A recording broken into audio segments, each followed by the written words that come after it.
Bueno, buenos días y enhorabuena a todos por reanudar presencialmente, aunque sea con este carácter bimodal, las actividades académicas de la Universidad de Málaga con este primer Congreso Internacional de Poesía Española Contemporánea, Tradición, Modernidad y Contextos en la Obra Literaria de Rafael Ballesteros.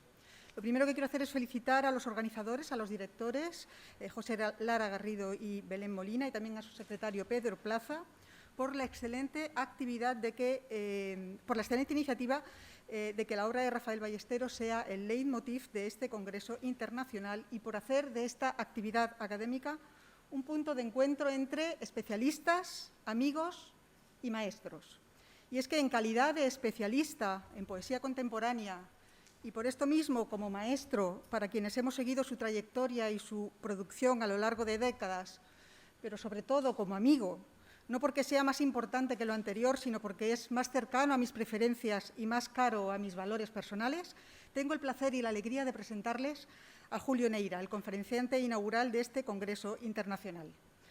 Julio Neira es catedrático de Literatura Española de la Universidad Nacional de Educación a Distancia. Su trayectoria como investigador es amplia en extensión y en intención.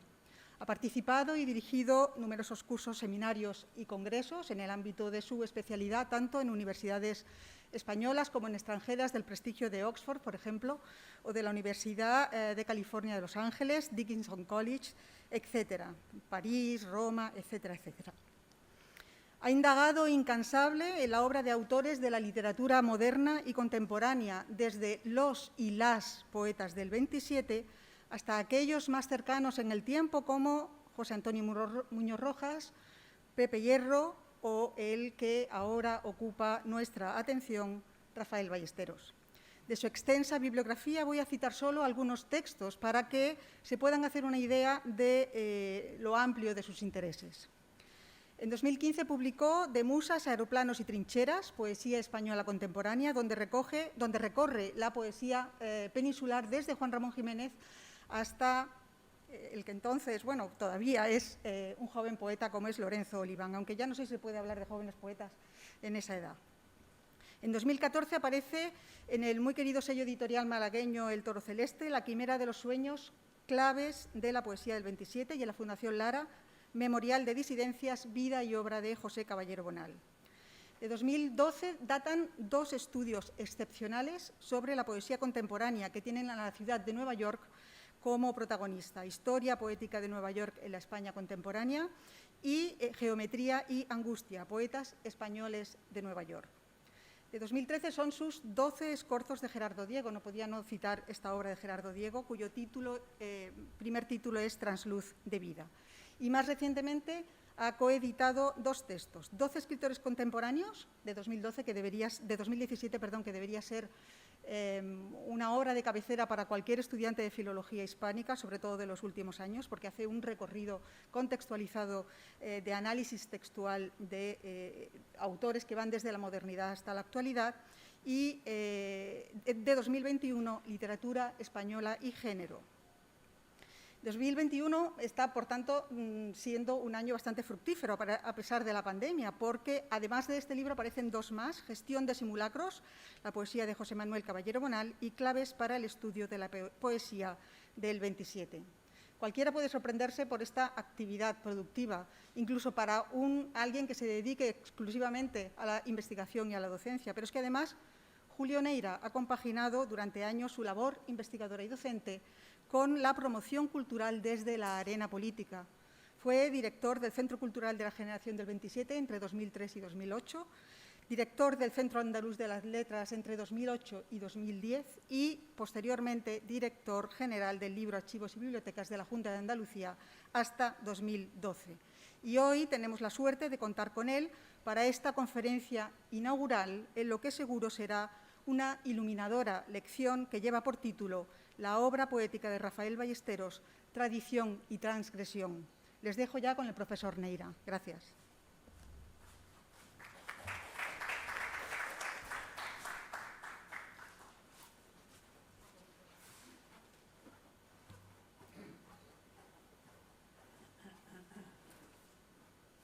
Bien, muchísimas gracias, Azucena.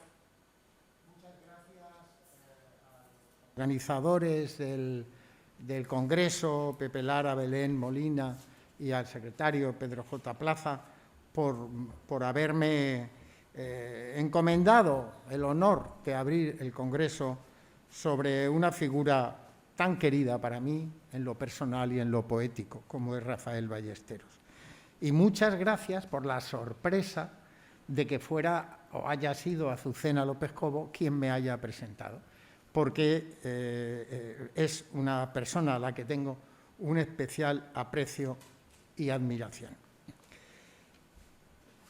Hace pocos meses, con ocasión de un homenaje en el Ateneo de Málaga, tuve la oportunidad de explicar mi convicción de que en pocos casos, como en el del malagueño Rafael Ballesteros, se produce la paradoja de no figurar en el canon de la poesía española contemporánea, no haber despertado el interés mayoritario de la academia y, sin embargo, ser considerada su poesía, por quienes sí se han ocupado de estudiarla, como una de las más originales y de mayor calidad y mérito de la segunda mitad del siglo XX. En todas las épocas pueden señalarse episodios similares. La historia de la literatura abunda en figuras injustamente postergadas que precisan del paso del tiempo para su reivindicación, aunque no todos la consiguen como merecen. No obstante, la década de 1960 parece destacarse en esa distorsión crítica. Baste recordar los nombres de Diego Jesús Jiménez, Jesús Hilario Tundidor, Rafael Pérez Estrada, Félix Grande o el propio Rafael Ballesteros, lo que nos hace pensar que el fenómeno trasciende esos casos individuales y se hace colectivo, como han estudiado Morales Lomas y Torés. Pienso que la sinécdoque de tomar a los Jean Ferrer, Vázquez Montalbán, Carnero, Panero, Moix, etcétera, por el todo de la poesía española que se dio a conocer en la segunda mitad de los 60, fue una de tantas operaciones de promoción crítico-editorial que acaban difuminando injustamente a los no incluidos. En la que, siguiendo a Juan José Lanz, debemos denominar generación del 68, por evidentes razones de orden literario, pero también histórico y social, hemos de considerar la obra de esos poetas orillados al menos con el mismo interés crítico que la de los novísimos. Es cierto que las soluciones que unos y otros dieron al agotamiento del realismo social fueron diferentes, por la vía del culturalismo, los novísimos, por la del rechazo del sistema de poder mediante la experimentación del lenguaje o la transgresión genérica, los demás. Pero todos ellos eran hijos de su época, que enfrentaban desde la disidencia el evidente, aunque no inminente, colapso de la dictadura.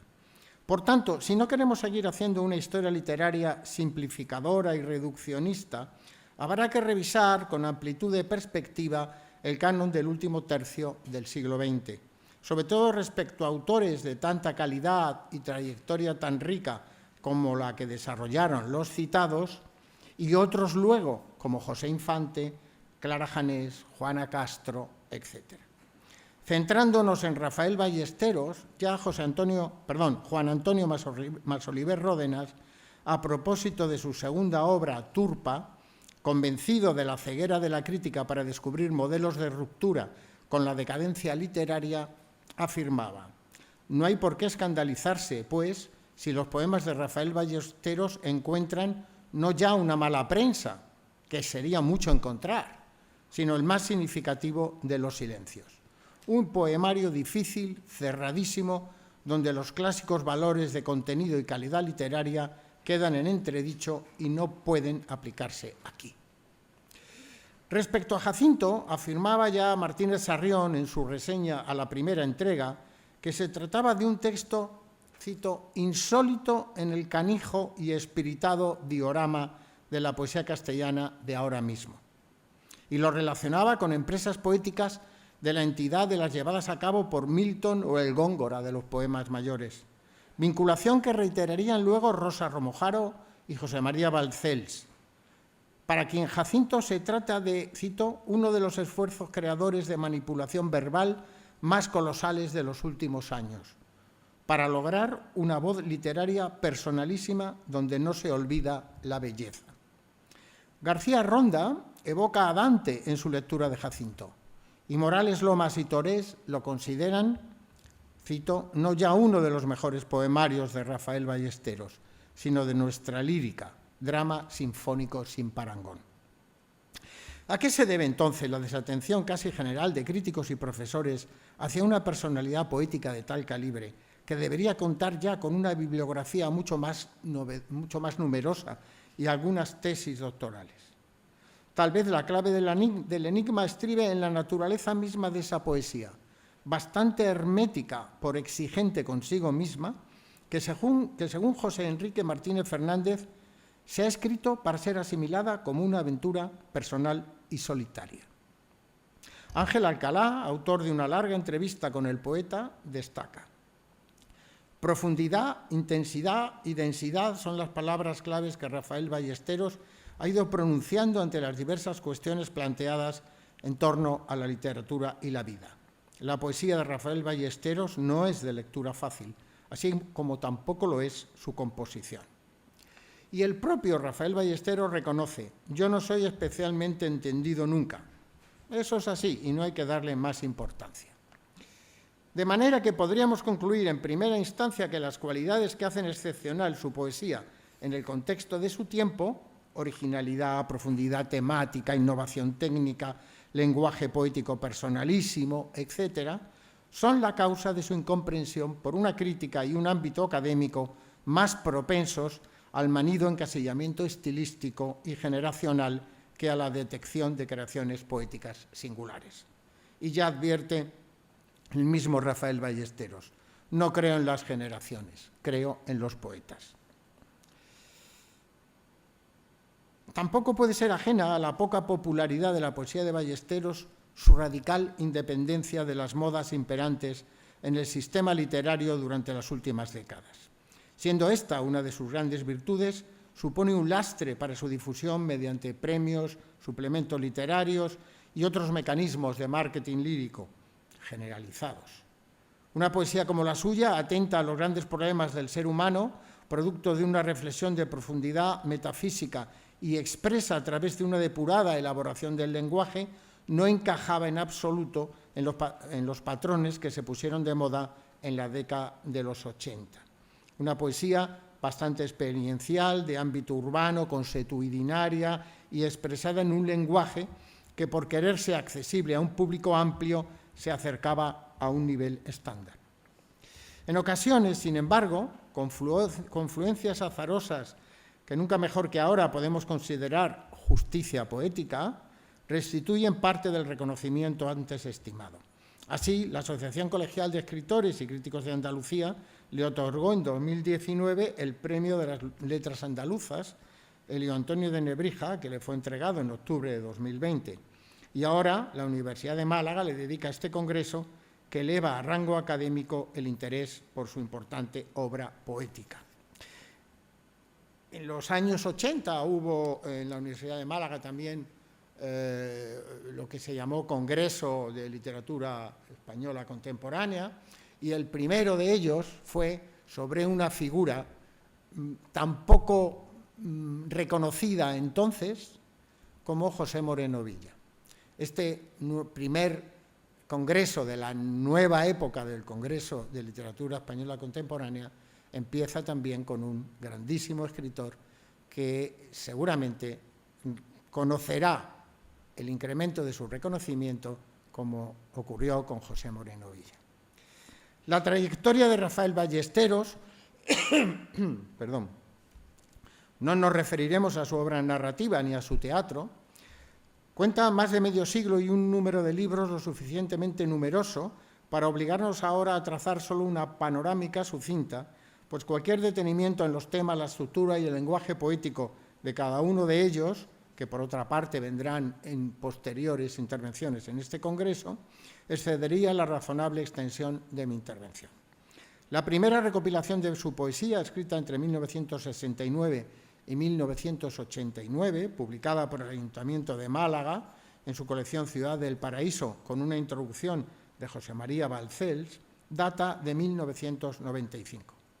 Este volumen reunía sus libros Las Contracifras, del 69, Turpa, del 72, Jacinto, primera versión de la primera parte, 1983, y Numeraria, 1986, así como 4 conjuntos más breves de textos: La Cava, 1984, Las prosas poéticas séptimas de Amán, de 1984, De Crísides a Jacinto, epístola, de 1987, y El Pie, de 1988, editadas en colecciones tan señaladas como los suplementos del Litoral, las publicaciones de la librería anticuaria El Guadalhorce o las ediciones de Rafael Pérez Estrada.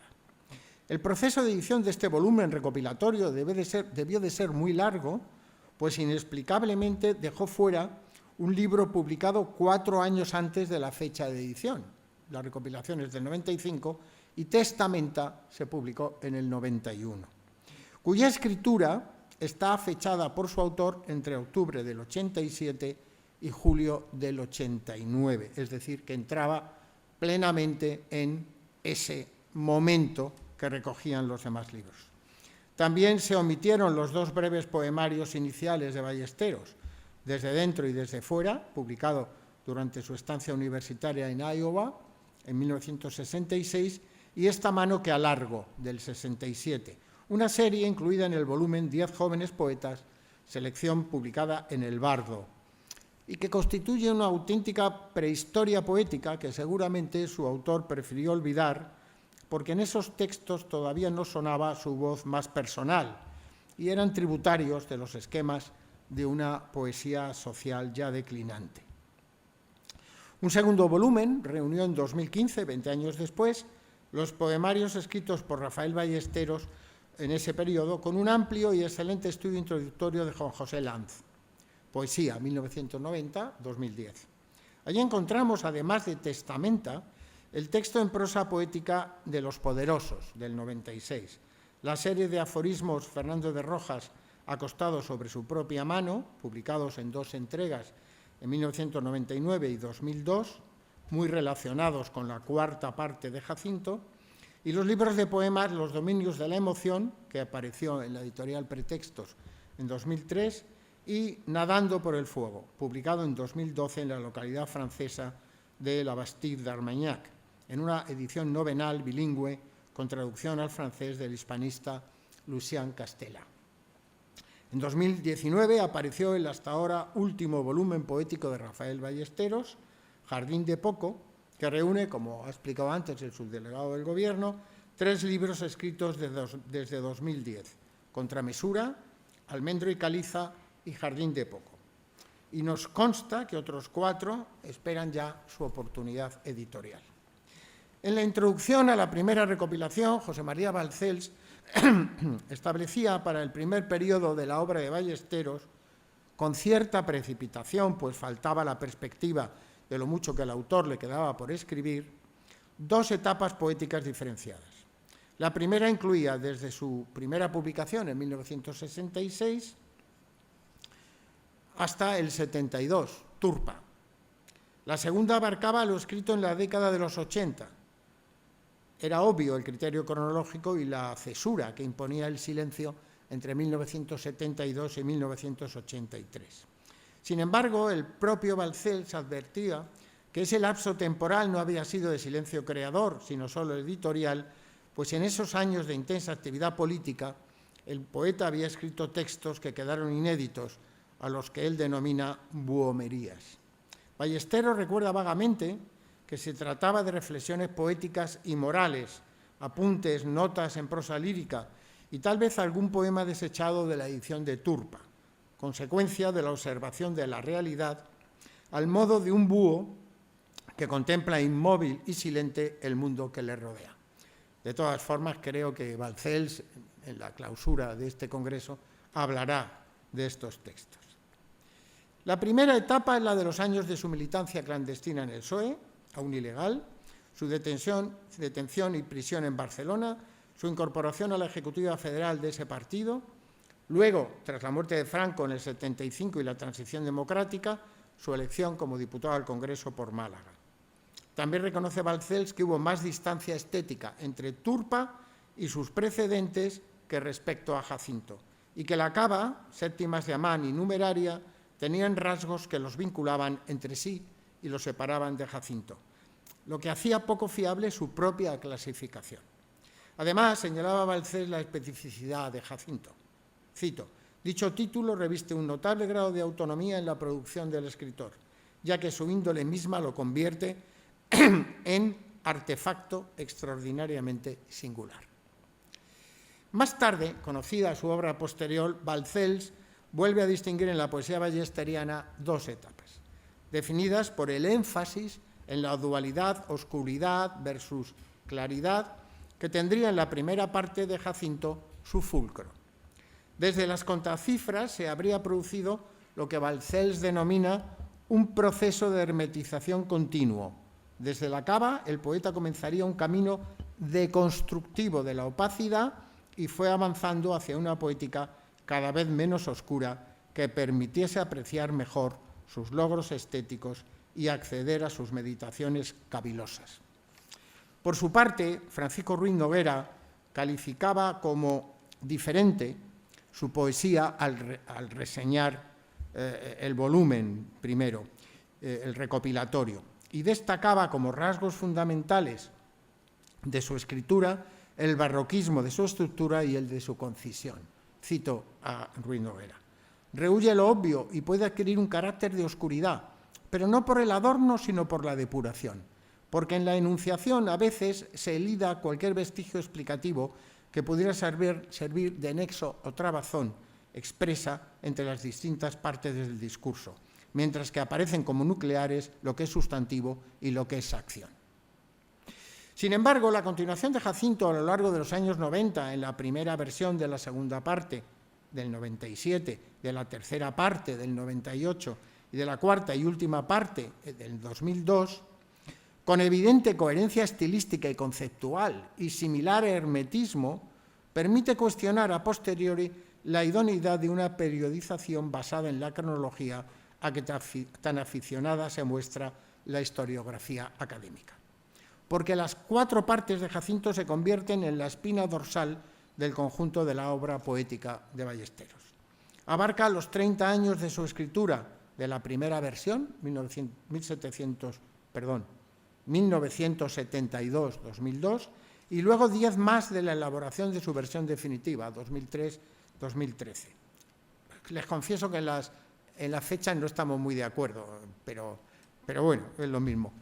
40 años de dedicación, esto es lo importante, a un proyecto unitario, estéticamente ambicioso, que alcanzará casi los 20.000 versos, el de toda una vida creadora, durante los que Ballesteros escribe también otros libros, diferentes entre sí, pero mantiene la ligazón a una empresa poética muy definida en la que no encontramos diferencias en relación con el nivel de hermetismo o claridad, y que ya Balcells consideraba, cito, obra mayor con un dinamismo y una poética propia y exclusiva.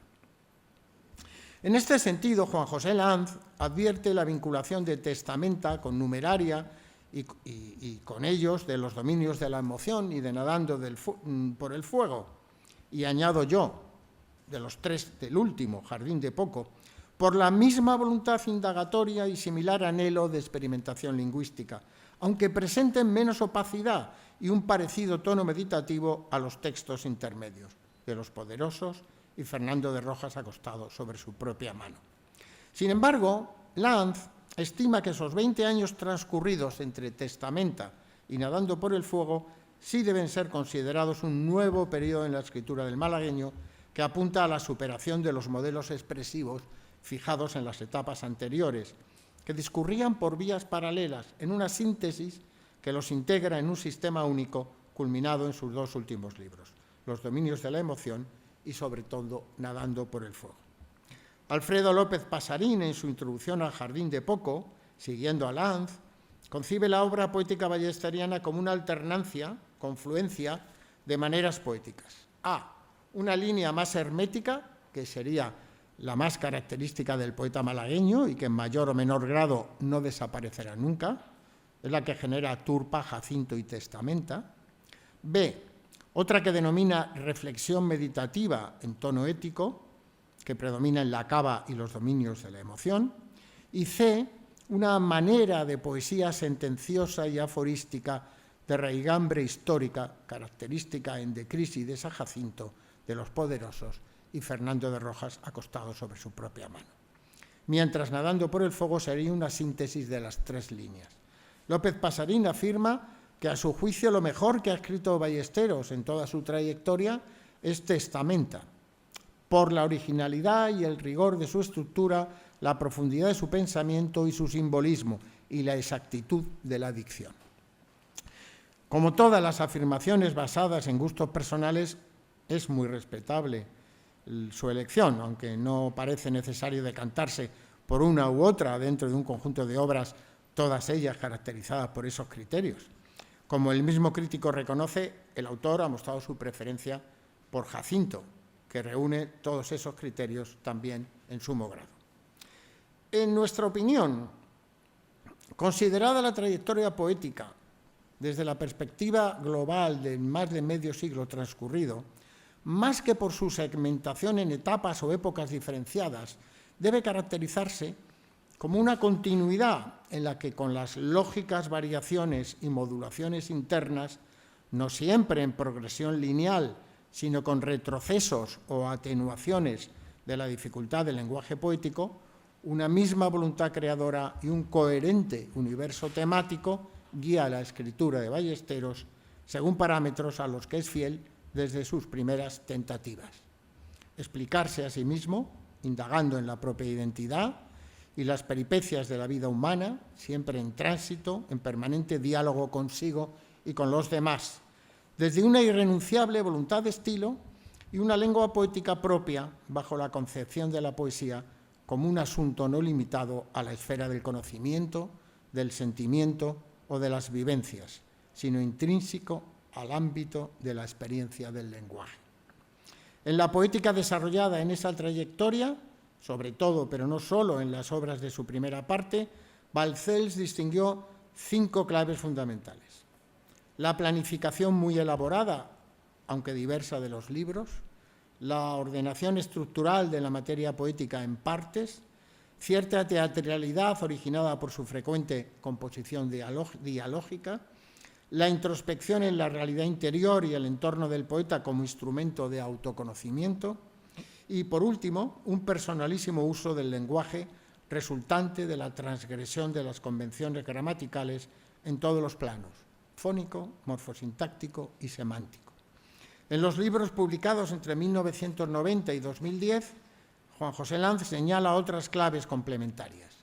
Insiste en la concepción dialógica y dialéctica de la escritura como uno de los principales elementos conformadores de la poética ballesteriana, pues de esa tensión entre contrarios, auténtica cosmovisión dinámica y progresiva del hombre, del mundo y de la historia, es de donde surge la convivencia de diversos discursos, del cruce no siempre contemporizador de códigos lingüísticos diversos, del discurso individual y del discurso colectivo, integrados en el texto poético, que acaban produciendo la violación de los esquemas verbales consuetudinarios y alumbrando un lenguaje poético nuevo y personal. Otra consecuencia de esta concepción del texto poético como ámbito de contraste dialógico es la negación del dogmatismo que construye certezas absolutas, a través del que se construyen los discursos del poder. Frente a ese discurso moralizador, excluyente de los discrepantes, opone Rafael Ballesteros la duda sistemática, el cuestionamiento continuo, el discurso de la incertidumbre metódica. Lanz concluye: la poesía de Rafael Ballesteros se convierte así en un espacio de convivencia, en el lugar en que la intimidad se define al compartirse con los otros, en el dominio de la cordialidad lingüística, donde la intimidad, la emotividad se enuncia en el diálogo compartido con los demás.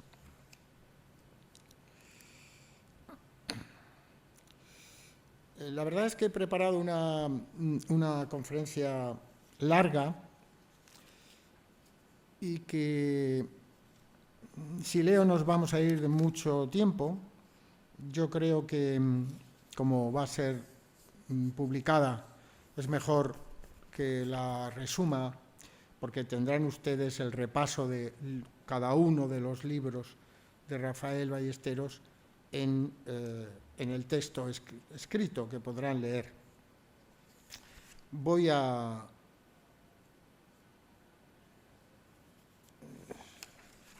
suprimir, por tanto,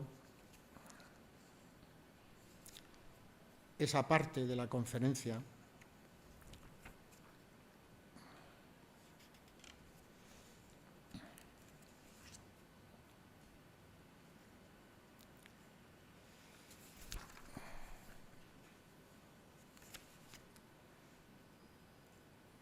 para referirme brevemente a los últimos libros y hacer una reflexión general sobre la estética de Rafael Ballesteros.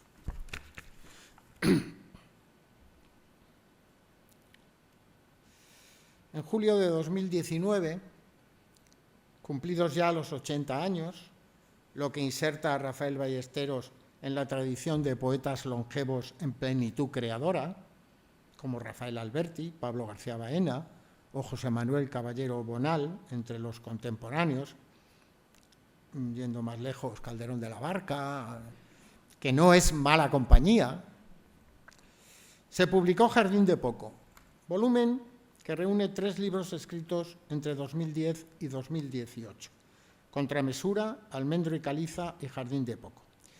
El primero de ellos enlaza con el inicial Las Contracifras, pues es un libro de sonetos que en alguna medida contravienen las prescripciones formales del género, sobre todo la rima, pero también las de orden moral de la sociedad poscapitalista, de las que el poeta disiente, en especial de la hipocresía de la religión y la vacuidad de sus principios, aspecto al que dedicó Jacinto, es decir, que no es poco. Lo componen, este libro, Contramesura, 35 sonetos estructurados en 4 secciones de irregular dimensión, sapienciales, 4 poemas para un monumento, poemas laicos y civiles y poemas memoriales. López Pasarín destaca en su introducción el apego a los modos barrocos y la influencia del postismo. Pues el tono desengañado y la sentenciosidad estoica se ven contrapesados por un evidente espíritu lúdico que extrema la ironía, a su vez sustentada en un lenguaje descodificador de raíz postista, base de la propuesta poética ballesteriana desde sus inicios. Almendro y Caliza es un largo y complejo poema dividido en 2 partes, al tiempo simbólico y elegíaco, pues la muerte de un hijo le hace indagar en el sentido del universo y el lugar del hombre en él, pero al tiempo también en las raíces y recovecos de un dolor personal tan íntimo e inconsolable.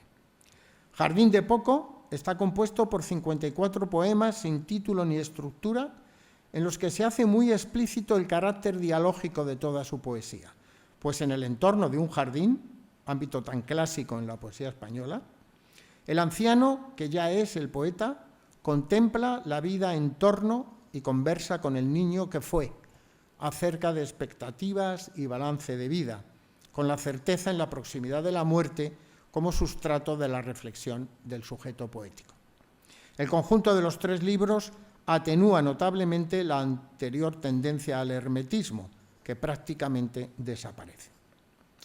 Con una trayectoria tan amplia y de tal riqueza y variedad de libros, no es fácil simplificar o reducir a unos cuantos rasgos característicos la obra poética de Rafael Ballesteros, como solemos hacer los profesores en aras a la posibilidad didáctica de explicar al autor y encuadrarlo en el sistema poético general. Pero a lo largo de estas páginas se ha ido viendo cómo en casi todos sus libros se produce la presencia de dos fuerzas aparentemente contradictorias, de cuya tensión, equilibrio, o mejor, simbiosis, surge la más genuina naturaleza de su idiosincrasia poética, el respeto a la tradición y la voluntad de transgredir su legado. El título del último poemario mencionado, Jardín de Poco, evoca el de la obra del poeta granadino Pedro Soto de Rojas, 1584-1658, paraísos cerrados para muchos, jardines abiertos para pocos. Y no es este el único escritor áureo de interés para Ballesteros. Entre ellos destaca sobremanera Fernando de Rojas, el autor de Tragicomedia de Calisto y Melibea, a quien el malagueño ha hecho protagonista de la cuarta parte de Jacinto, además del diálogo dramático contra Mansedumbre, subtitulado Fernando de Rojas y el Inquisidor, pieza teatral de gran intensidad lírica, y las dos series de aforismos Fernando de Rojas acostado sobre su propia mano. El interés de Ballesteros por Fernando de Rojas es tal que llegó a viajar a Talavera de la Reina y pasear por sus calles para captar en la fisonomía de sus habitantes rasgos que él imaginaba semejantes a los del bachiller Rojas. La poesía de Góngora está presente por doquier en el lenguaje ballesteriano, y a su figura le he dedicado un libro de poemas aún inédito, titulado Góngora respira aún, donde ahonda líricamente en las circunstancias de su muerte. También la obra de Quevedo, en lo que al didactismo moral se refiere, subyace en numerosos libros del malagueño, y por cerrar esta nómina de poetas mayores del siglo de oro, ha comenzado a preparar una edición de las poesías completas de Garcilaso, que presumiblemente se editará el año próximo, para lo que obviamente está aprofundizado también en la obra de Fernando de Herrera. Mas el respeto y persistencia en su obra de la tradición áurea no se limita al homenaje y presencia de sus figuras más representativas, sino que fecunda fructíferamente las raíces de su forma verbal. Martínez Fernández, Óscar Barrero y más recientemente Alfredo López Pasarín han profundizado en los entresijos de su lenguaje poético para identificar sus procedimientos retóricos y estilísticos. Y este último detecta la raíz barroca de algunos de los más constantes procedimientos de su poesía, como la aliteración, la amplificación, la posposición de los pronombres átonos al verbo, la enumeración, especialmente la trimembre, el paralelismo, la antítesis, la paradoja, etc. Recursos retóricos clásicos en la poesía española de los últimos siglos, pero cuya abundancia en los libros de Ballesteros le dan un estilo inconfundible.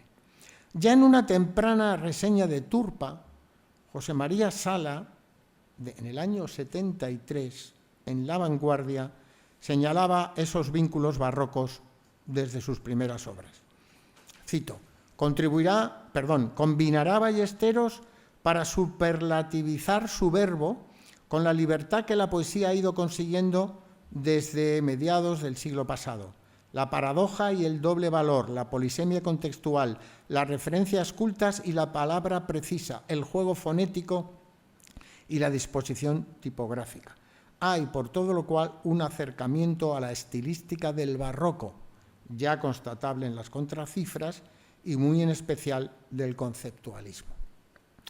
Ahora bien, cuando hablamos de tradición, no podemos referirnos solo a la clásica de nuestra poesía. Ballesteros bebe, y mucho, de la tradición viva de la poesía contemporánea, en lo que ésta aporta a la segunda de las líneas maestras de su poética, la transgresión. Y ese aprendizaje en las fuentes de la contemporaneidad es muy evidente en sus libros.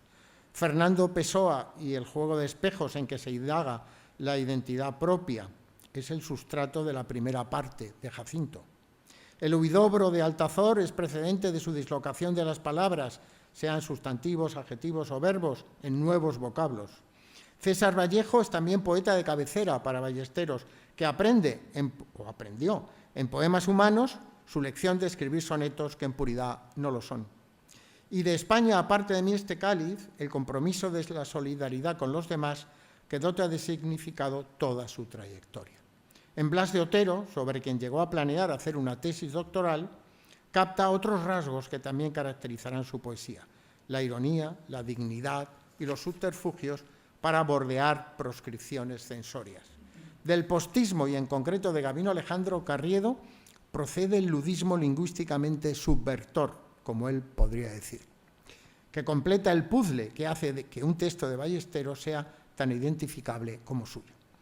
Esa transgresión tiene también un sustento lingüístico de gran importancia en el diseño estilístico de la poesía ballesteriana.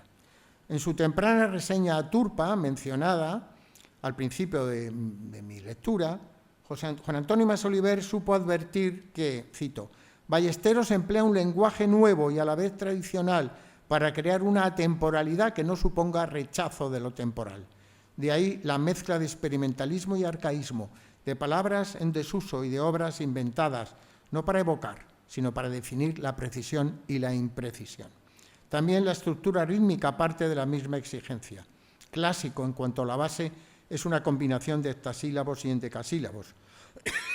Perdón. Un ritmo clásico roto por ritmos más breves, voluntariamente inoportunos, de dura musicalidad, acentuada con finales de verso heterodoxos. Fin de la cita de Masoliver. No me extenderé sobre ello, pues Barrero y López Pasarín han catalogado numerosos ejemplos de sustantivos que se convierten en verbos o se adjetivizan, de adjetivos o formas verbales que adquieren función sustantiva, etc. De neologismos que rompen la estructura sintagmática del idioma, de concentraciones semánticas y no menos abundantes son las manipulaciones de la sintaxis. Recursos que tienen como objetivo, cito a Pasarín, aumentar la expresividad de los vocablos a base de una desautomatización en el más puro estilo formalista. Ballesteros deconstruye el lenguaje estándar para volverlo a construir con paradigmas diferentes, convertido en un lenguaje poético diferente, muy particular, comprensible en última instancia para el lector, pero que consigue producir en él el extrañamiento necesario para que se sienta subvertido su horizonte de expectativas en términos de House. Y gracias a ello las palabras adquieran un significado intensificado. Incluso los recursos retóricos barrocos antes mencionados, trufados con esta manipulación de elementos que significa ruptura de las normas gramaticales, adquieren un valor transgresor de primer orden respecto a los lenguajes poéticos habituales en la poesía española contemporánea. En palabras de Óscar Barrero, la lengua canónica es objeto, como se ha podido advertir, de todo tipo de manipulaciones en la producción de Ballesteros, hermética por su contenido, pero también por su presentación verbal. Las palabras parecen revelarse y reclamar un sitio distinto de aquel que la tradición no respetada por el poeta parece haberles asignado. Se diría que esta voz de la subversión reclama a gritos su sitio a medio camino de la tradición literaria y el experimentalismo más radical y destructivo. Tradición y experimentación o transgresión no son aquí fuerzas antagónicas, sino cómplices. Ballesteros no se plantea romper con la tradición. Si así fuera, no habría recurrido a alguna de sus formas más características, como el soneto. Lo que se propone y consigue es revivificarla con planteamientos nuevos, renovar la medida de sus versos y su número, como en las contracifras, obviando la rima como en contramesura, o bien dando voz a algunos de sus exponentes principales, como el misterioso bachiller Fernando de Rojas. En suma, estamos ante una trayectoria extensa y muy intensa, que tiene como propósito indagar en la identidad del ser humano y en la naturaleza de sus pasiones, sus anhelos, sus sufrimientos y su lugar en el mundo, y con la perspectiva más o menos cercana de la muerte y la nada posterior. De alguna manera, el objetivo de siempre de la gran poesía.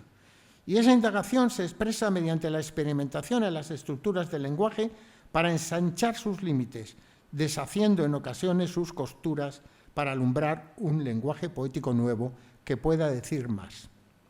Esa es la grandeza de la apuesta estética de Ballesteros. Apuesta ganadora que se materializa en la grandeza de una obra que consigue al tiempo densidad conceptual, profundidad emocional y una desusada belleza del lenguaje poético. Nada más, muchas gracias.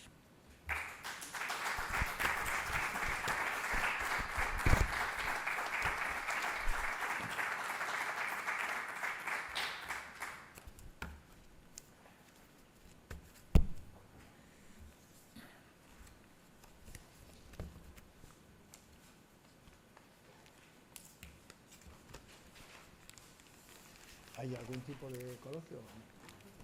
Los de casa también podéis hacer preguntas y yo las transmitiré al profesor Neira.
Muchas gracias, Pepe. Realmente, al haberme conferido el honor de abrir el Congreso, he querido hacer primero un estado de la cuestión, ver lo que los principales críticos, Balcells, Romojaro, Lanz, etcétera, han explicado sobre la obra de Ballesteros. He hecho una contextualización.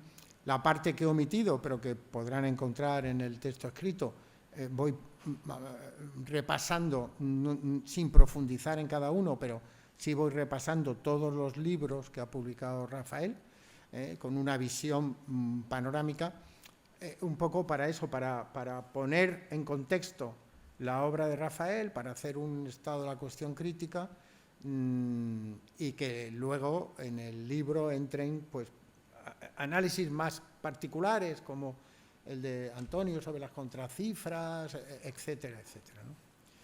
Pero he preferido omitir la parte del repaso libro a libro porque nos hubiera llevado muchísimo tiempo y bueno, yo creo que era mejor hacerlo así, ¿eh?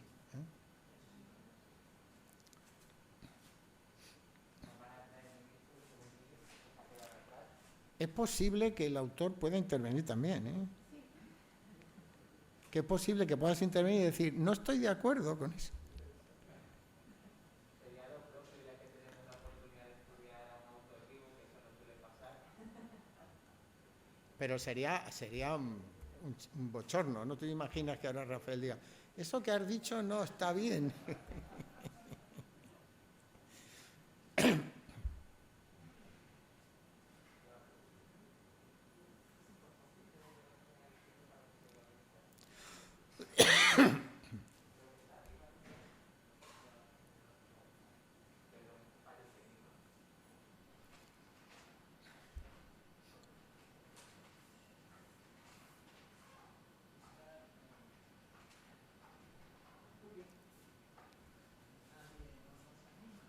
Es que está llegando el micrófono.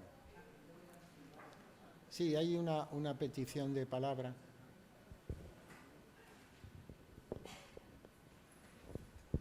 Probando, probando, ahora sí. Gracias.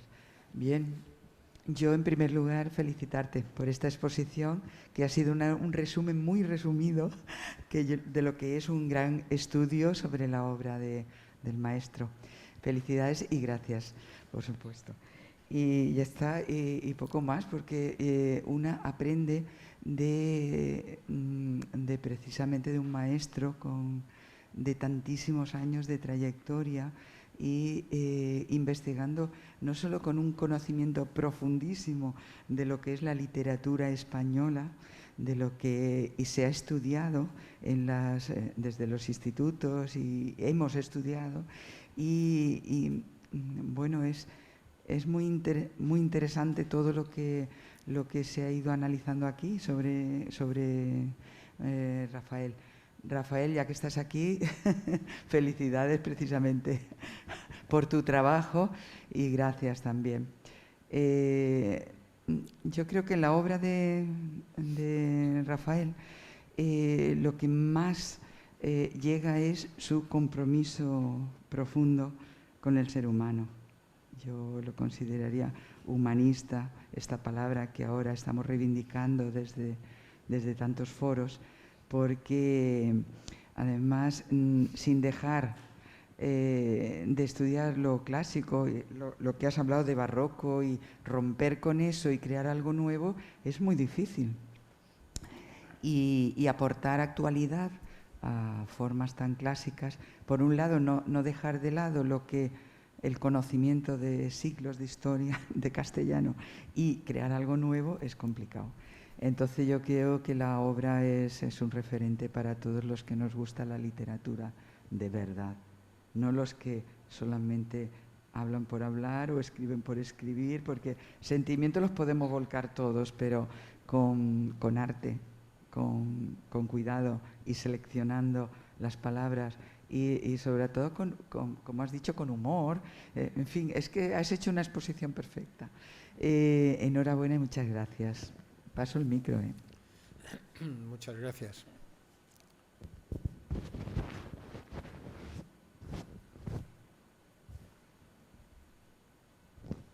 Pues, profesor Neira, a mí me gustaría preguntarle, ya que estamos aquí, que algunos hemos podido ojear la nueva edición de Jacinto que ha salido en Renacimiento y de la cual es usted el autor de la introducción, si podría un poco contarnos cómo es tanto la génesis como la genealogía de Jacinto, porque al verlo en la exposición es un libro que en ese aspecto es muy complicado y que, teniéndolo usted aquí como sumo experto en esa materia, pues sería genial que pudiéramos tener algunas notas introductorias también antes de la edición.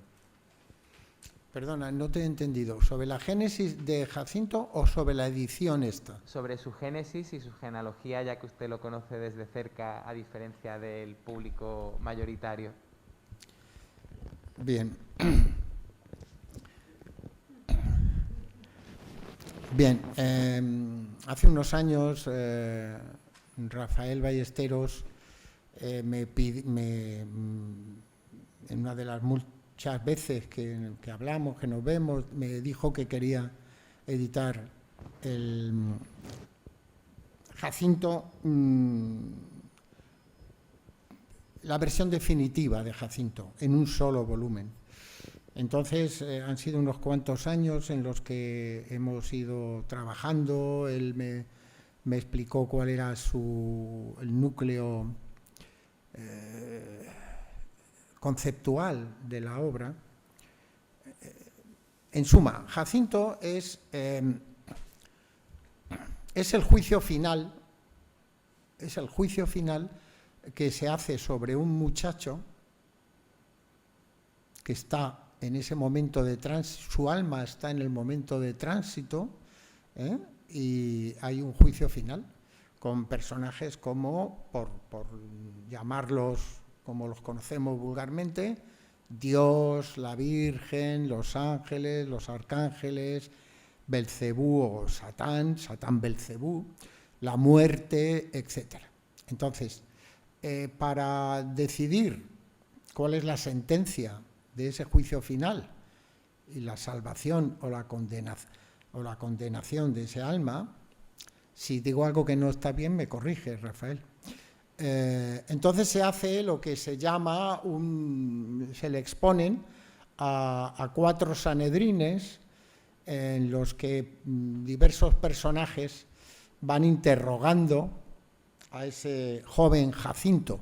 Recordemos que Rafael Ballesteros se llama Rafael Jacinto, es decir, que la clave autobiográfica es muy potente.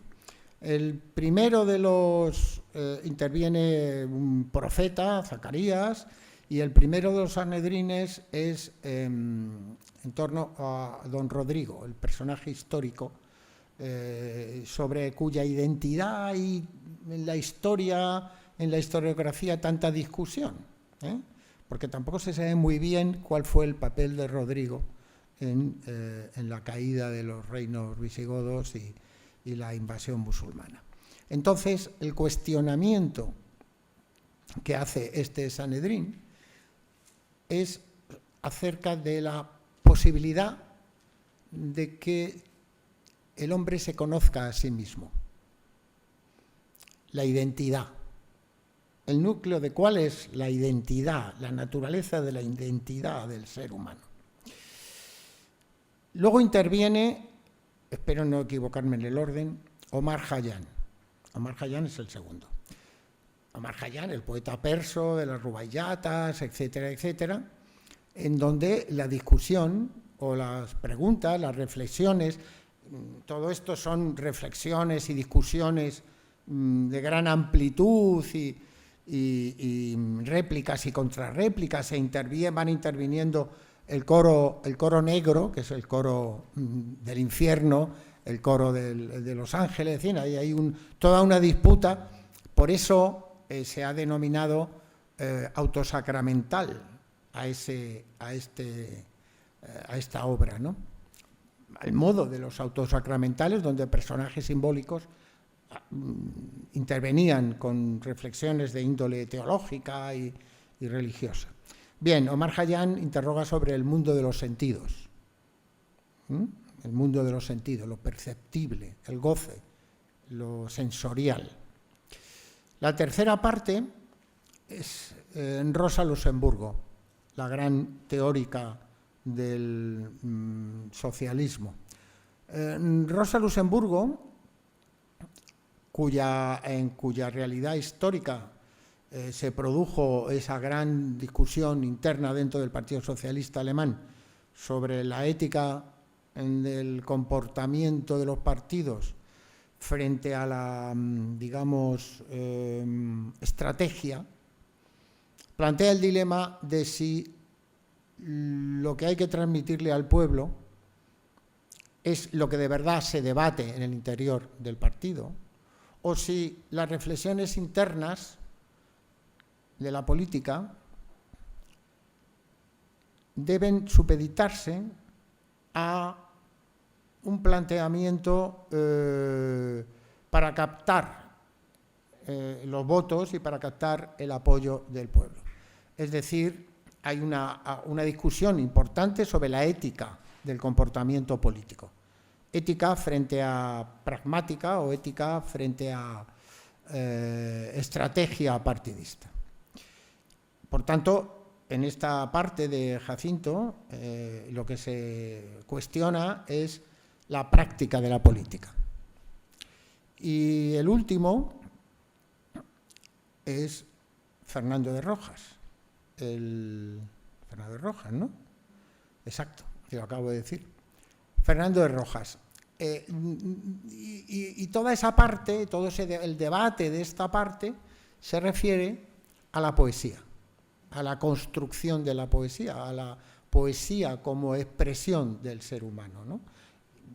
Yo estoy, sí, como ha dicho antes quien te ha precedido en el uso de la palabra, yo estoy sintetizando la síntesis, esquematizando mucho. Entonces, Jacinto, que es un joven con una gran habilidad oratoria, más que oratoria dialéctica, de respuesta, va dilatando todo lo que puede el juicio final, porque mientras hay juicio no hay sentencia. Y entonces va dilatando. Muy, muy interesante, poéticamente magnífico el texto y conceptualmente muy interesante con esos debates. Porque, en suma, lo que Jacinto hace es negar la legitimidad de un juicio final y de una sentencia final, para ad eternum, para toda la eternidad. Y bueno, si queréis saber cómo termina, tendréis que leeros el libro, porque son solo 600 páginas y eso en un momento se ve cómo acaba, si es condenado, si no es condenado, si se salva, si no. Eso no lo puedo decir. Bueno, y yo lo que hice en la introducción fue explicar un poco esto, con un poquito más de detenimiento y viendo cuáles son los personajes y cómo actúan. Hay un personaje muy interesante que se llama Arcángel Laflor, al que sus propios compañeros del coro de ángeles y arcángeles desprecian, y ahí entra la sexualidad también como la homosexualidad, como ingrediente, etcétera, etcétera. Satán, Belcebú, que quiere obviamente una condenación eterna para seguir nutriendo las filas de su negociado, etcétera, ¿no? No sé si he contestado lo que querías que te contestara. Sí, perfectamente. Muchísimas gracias, profesor Neira. No sé si tenéis algún comentario o alguna pregunta más. Lo paso a nuestra querida directora. ¿Pides la palabra o dices que corte? Cortemos, vale. Pues entonces, aviso de cómo vamos a proceder a partir de ahora, antes de dar el aplauso al profesor Neira. Ahora tenemos una media horita de descanso para que podáis ir a tomar un café por ahí cerca del Teatro Romano o donde queráis, y empezaremos puntualmente la primera mesa redonda, que estará conformada por el profesor Arcas y por el poeta José Infante, a las 12 menos cuarto, y luego ya haremos la siguiente conferencia a cargo del profesor Antonio Jiménez Millán. Así que tenéis media horita de descanso. Muchísimas gracias, profesor Neira, por esta excelente introducción al Congreso, y nos vemos en un ratito. Gracias.